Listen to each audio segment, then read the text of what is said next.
I'm a police officer in the United States of America, and I've been on patrol for just under 10 years.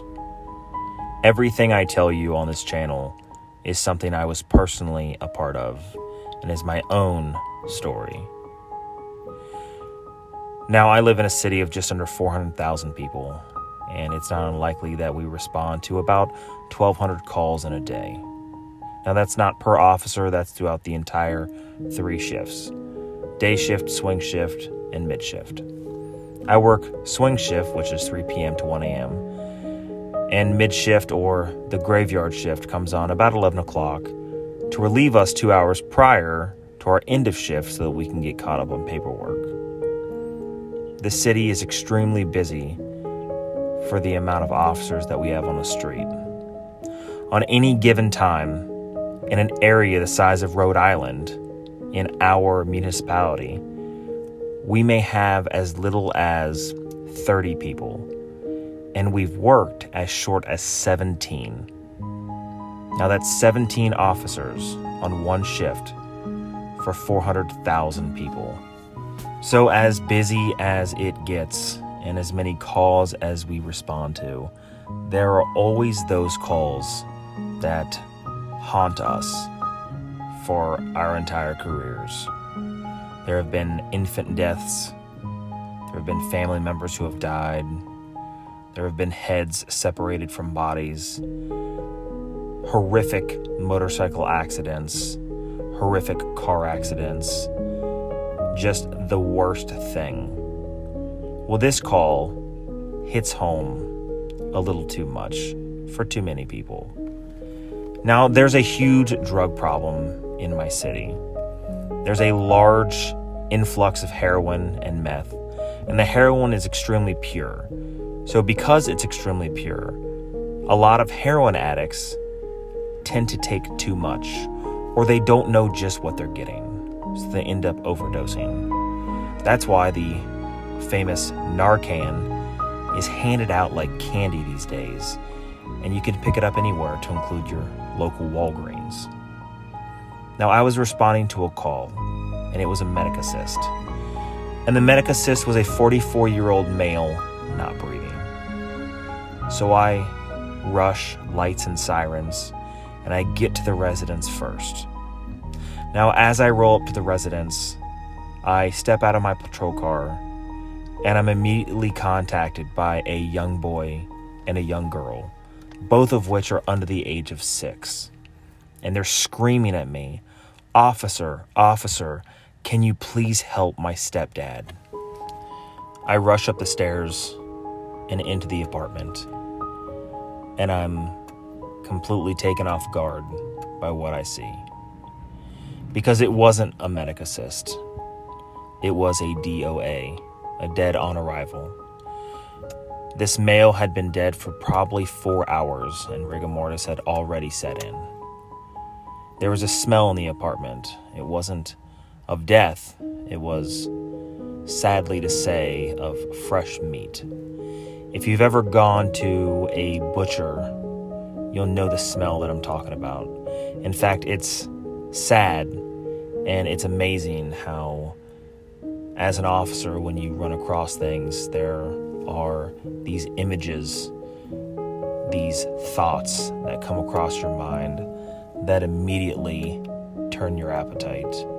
Like eating guacamole and then immediately having the image of a person who's been in an apartment for 2 weeks, deceased, who's seafoam green, and it just pops into your mind.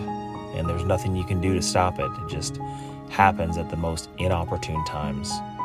So after this call, I actually couldn't eat meat for about a month and a half, because every time I smelled meat, I immediately came back to this call. Now, it was already too late, and there was nothing more that can be done. So it's up to us to do the death investigations as patrol. We're a small city, and we do have detectives, and we do have a SWAT team, and we do have crime scene. However, crime scene is an additional duty off of patrol, and so is SWAT. And we don't have a lot of detectives. So a lot of the investigations are handed to patrol for them to complete. So I walk down to my patrol car as I close the door behind me slightly, and I tell the family they're not allowed inside, and I go get my paperwork. Now, using as strong as face as I possibly can to keep it together myself, in front of these two children who are absolutely a mess, and the wife who is doing everything she can to keep it together, I ask for the basic information of what led us to where we are. Now, normally a 44-year-old male wouldn't be dead.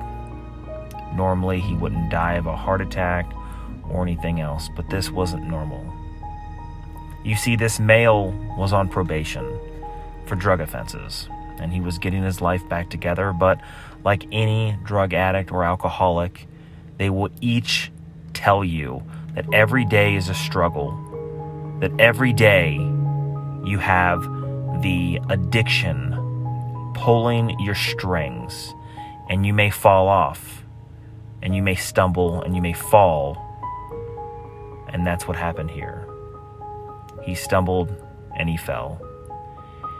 And he was doing heroin, and his job caught wind and gave him a drug test. Well, it was going to be 3 days till the drug test came back, so he went home and decided to use more. Except he used too much. And on the couch, he overdosed alone in his apartment, and he died. Now, when his wife and kids came back, they tried to open the door, but he had the top latch locked.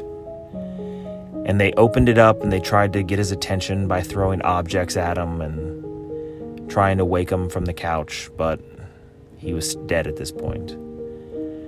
And when they finally were able to open up the door, the kids jumped up on top of him in an attempt to surprise him and wake him up. And what they found was a grisly scene of cold, hard death. Now, there's nothing I could ever do to change what happened. Nobody could have gotten there earlier. Nobody could have stopped him from making the choice that he did. But it's just so sad that the two children will never be the same. They'll never live their life the same. They'll always have these memories of when they found their stepdad dead. Now, me, I can easily compartmentalize it and move on, whereas some people can't. And it's sad because sometimes I wake up in the morning and I can hear these kids screaming in the back of my mind to help their stepdad. Now, truly, this is one of the hard things about being a police officer, is you tend to bear a lot of the weight of other people's sorrows. But you get up in the morning, you put your boots on, you toss on your vest, and you go to work. All right, guys, thanks for listening. I really would appreciate if you subscribe to the channel, and I'll see you in the next one.